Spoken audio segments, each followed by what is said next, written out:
So my name is Ouma. The reason for the startup of this foundation is to empower the youth through sports and education. Yeah.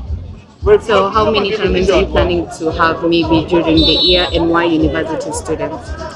For the tournament, we only plan this one. Then there is another one that maybe we'll plan at the end of the year in Meru, because we are affiliated with them, and it's about for the academies. And the reason why we started this tournament for the university is to give them visibility, because university football is not given visibility like the high school football. Yeah. So, why should a university participate in the next coming tournament? Why should I? A university participate in the next tournament?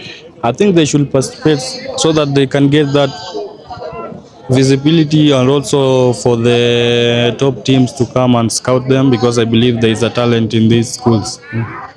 What should we look forward to as the Marcelo Foundation in the coming year? I think we should look forward to many projects, because for us we are like all round. We are there to help the players, we are there to help the schools. We organize some events, especially we give some sport education. We also help the youth to understand that football is not about playing on the pitch. It's about also your life outside football, which is also important thing. So we do a lot of projects. Yeah. What are you even teaching the young talented players that you learned throughout your journey as a Kenyan footballer? I also played that time. What I'm teaching the young players is that they should believe in themselves, and they should always learn from those people who are older than them, because for me, I'm experienced enough to know what is good for me and what is bad for me. And for that, I know that in order to succeed in this football life, you need to have someone that is behind you, because if you don't have that kind of a person, maybe you will only be a talent. In the local village, people will say that you are a talent, but you don't have that hand to take you to the next level. So they should learn that this journey, you don't need to rush anything. You need to take it step by step and understand the kind of player you are, and understand the kind of life that you want. And also you should understand that the people around you, who are they? If you have people who are not there for their self-benefit, then it is good to go. And also, are we planning to have any ladies teams participating? Yeah, we have a curtain raiser between ZTech ladies and the KU ladies. It will be played on Monday.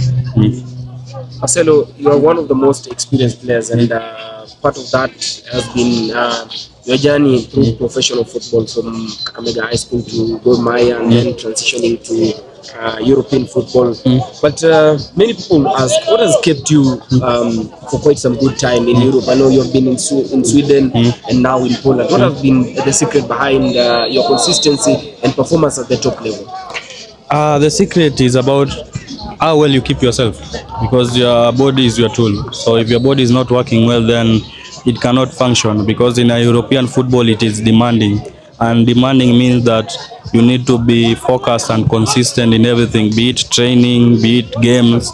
That is what will keep you there. So also you need to understand that your mental health is also important.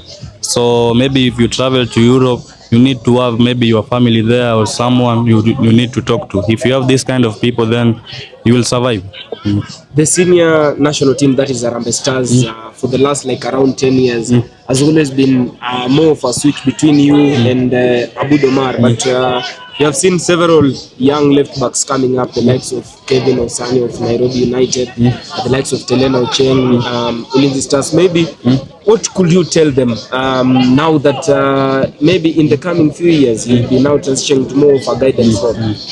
I will tell them just to keep the focus, and they just work. They should not listen to the outside noise, They should not be like, maybe you play 2-3 or games, then maybe people say you are the next big talent, so that maybe your head becomes like. So you need just to focus on your game, because at the end of the day, fans will be fans, and you will be a player, will be a player. So you just keep your role as a player. For the rest, you leave it for the fans. And the best thing also as a player is just you just market yourself. If you give every game 100%, then a good player will always be seen. You're coming from a period of long layoff with injury. How has the recovery been, and the challenge of coming back to the competitiveness in terms of your own fitness as a player? I think sometimes if you're out of football for long, you always feel like maybe you don't want to play football because now you have been engaging with the outside world. You have been learning new things. But for me, I have to understand that football is my job. And to come back also, I need to come back better and be the same person that I was. I should not give up just because I got an injury. And I have to control also the mental health part because for an injury player is always a long way. So I have to enjoy every moment and to understand that I'm coming back from an injury. I don't have to rush anything, to prove anything, just to take it slowly until I reach the level that I want. And maybe lastly, your former team, the Maya, has won the league, and they will be awarded the title tomorrow. What do you have to say about that? I will just have to say it's a congratulations to them because it was seen from before that they were going to take the league. So they are used to these things. They are used to it. It's just that last year they didn't take the league, but the other times they have been taking the league. So for me, I'll just tell them congratulations for winning the championship. For next year, I believe also they will have the best performance even in the Champions League, because if you proceed to the next stage of Champions League, it's good for Kenyan football.